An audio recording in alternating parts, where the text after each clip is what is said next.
When the 2025 gardening season began, we were full of hope and excitement.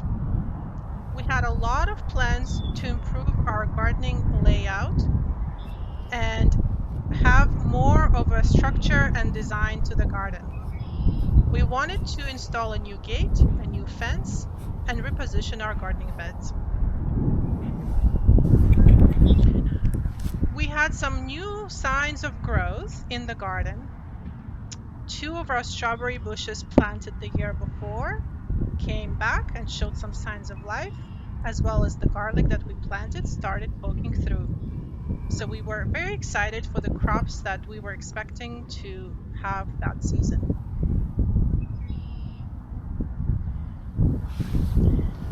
We slowly started planting our spring crops: fava beans, flowers, some flower bulbs like tulips and daffodils.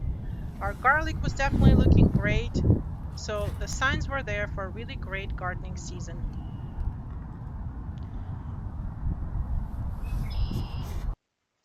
But our gardening season didn't go to plan.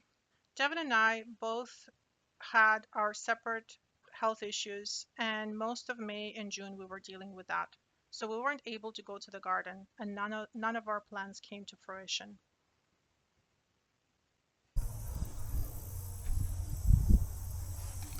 When we returned to the garden in July, it looked pretty crispy. The sun dried out most of our plants. Without consistent watering, pretty much nothing grew in the garden. Sure, lavender did okay, and we used that for our teas, but everything else didn't look very good. We had some sunflowers that definitely have seen some better days, although some of them did actually end up growing okay. Perhaps they got some water from the neighboring plot.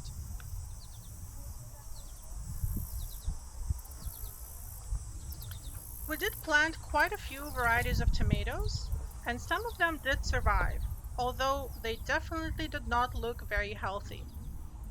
They were much shorter and sad looking than what we would expect from a tomato.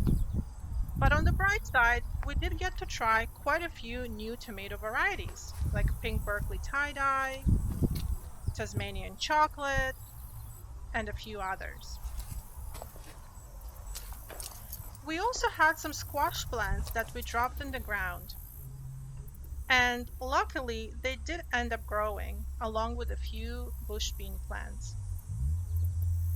We didn't have a very good crop from those, but we did get one or two zucchini squashes off of each of the plants.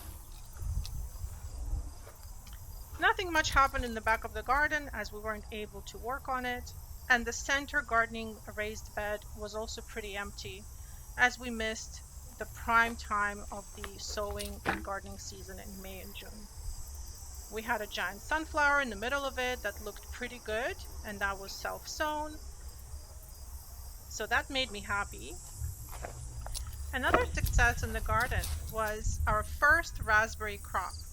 We only got a few berries, but they tasted amazing, and we were very excited to finally get our own raspberries. This is our third year of having this raspberry bush, but it's definitely exciting to see it finally give us our first crop. We look forward to a lot more raspberries in future years. We tried to make the best out of the remaining season that we had, so we planted some bush beans, some more sunflowers in the hopes of getting some late summer and fall crops out of this space. In the raised beds on the side of the garden, we planted some more squash, some carrots, some new varieties of cucumbers, and a lot of different greenery. We experimented with planting strawberry spinach, different varieties of Swiss chard, and kale, and of course, some more squash for good measure. This squash that we planted later in the season gave us a pretty good crop towards early fall. And this is a sad attempt at having a corn patch. Yes, it doesn't look very good. Yes, it was mostly a waste of space. But we did get a little bit of a crop out of it. So that still made me pretty happy to have my own homegrown corn. And then lastly, the front raised bed was where we planted some more varieties of cucumbers, some green onion, some oregano, some thyme, some flowers. This was probably our most productive raised bed this year. So this is what our garden looked like in 2025. Not a lot happened, but we're happy for every small victory. Our biggest gardening success in 2025 was getting a new gardening plot. We had an opportunity to get a small gardening plot of about 50 square feet with a local community center. We got the plot in April, we planted seeds in early May, and pretty much left it until about July or so. We weren't able to tend to the garden for almost 2 months as we were having some health issues.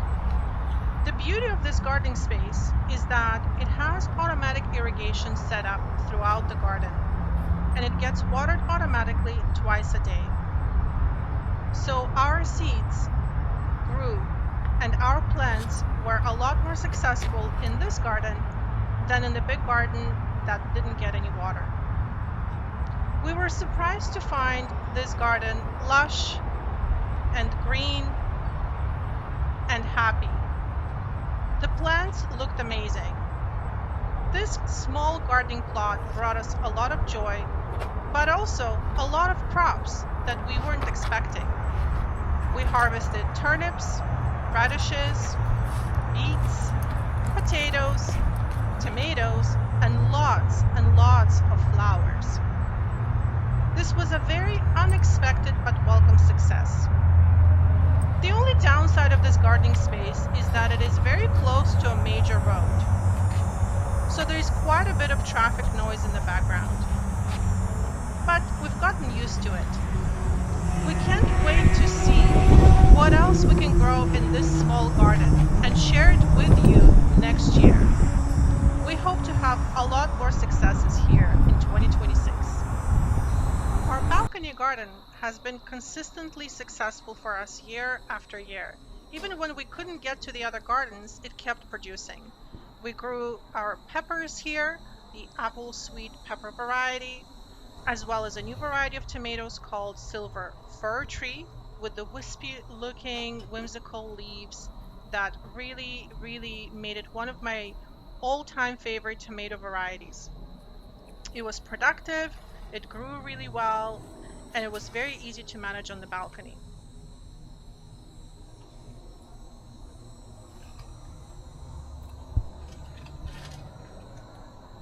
We also grew a new cucumber variety called white cucumber. It was really easy to grow. It pretty much took over the balcony railing all the way from the green stalk to the edge of the balcony. Thank you for joining us in this recap video of our gardening successes and failures. Please share in the comments below about your successes and failures in the garden in 2025.